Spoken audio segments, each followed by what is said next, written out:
Oke, jadi berarti jarak itu cepet banget. Cepet ya, banget. Nah, tapi sejak ketahuan penyakitnya, istri juga tetap syuting kan ya? Jadi gini, dia itu Februari pertama kali kita tahu. Dan Februari itu tahu 1B. Nah, kan dikasih jarak tuh operasinya April. Maret itu masih syuting. Yaudah Maret aku masih mau syuting karena dia seneng banget syuting. Bahkan waktu sampai dia sakit aja, kita tuh nggak pernah, dia tuh patah semangat sampai kayak dia tuh pengen cepet-cepet sembuh lagi supaya pengen cepet-cepet kerja gitu. Hobi banget dari dulu, dari kecil kan syuting gitu. Maret sempat syuting lagi, April start operasi harus stop dong kayak gitu. Nah Juni itu start kemoterapi. Semua teman-teman syutingnya tuh pada nanyain kayak gitu. Kemana karena jalan udah nggak pernah upload di sosial media lagi juga kan. Cuman waktu itu nanya, sayang gimana ya? Aku harus jawab apa nih? Karena gini, ditanya satu nanya, sakit apa? Cancer apa? Kan tanya-tanya terus kan satu orang. Belum lagi nanti orang kedua nanya. Jadi pusing kayak gitu. Ya udah mendingan kamu diemin aja, kamu nggak salah kok. Jadi lebih banyak tahu teman-teman saya kayak anak-anak Noah gitu, setiap saya latihan misalkan lagi ada jadwal latihan lumayan padat, saya suka minta izin, saya harus ngurus dulu ke rumah sakit.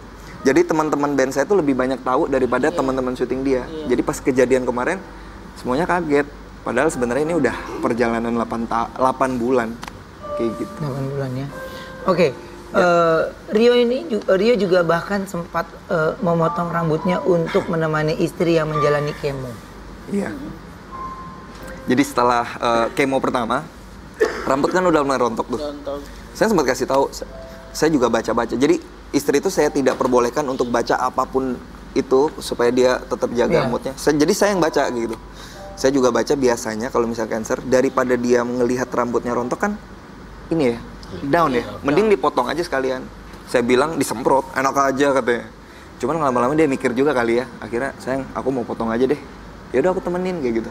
Jadi kita panggil tukang cukur ke rambut gitu, potong saya juga. Cuman waktu itu sih nggak bisa licin-licin banget ya, karena nantinya jadi perih kayak gitu. Kecuali kalau emang dia rontok, jadi licin. Jadi itu udah paling maksimal. Gitu. Ini juga banyak sih yang komen, kak kok dipotong jelek katanya gini-gini. Ya kan teman-teman di sosmed nggak pada tahu gitu. Nah ntar suatu saat kalian tahu lah gitu. Nah ini sih sebenarnya ya karena yang dilakukan adalah pembelaan seorang suami ya. Sebenarnya untuk supaya istrinya tidak membuat jadi stres. Biasa ditanya satu sampai detail-detail, jelaskan lagi ke orang kedua, detail-detail. Nah itu biasanya juga bikin jadi stres. Jadi capek. Capek dan terus kayak nggak yakin kesembuhannya, jadi itu suka terpengaruh biasanya. Nah ini Mas Rio, waktu istri menghembuskan nafas yang terakhir, itu Mas Rio ada di sebelahnya?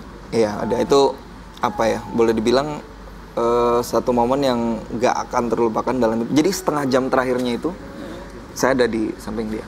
Itu 18 Oktober jam 4.15. Kebetulan kita nginep saya, mama saya, kakak ipar saya, kakaknya dia sama suaminya.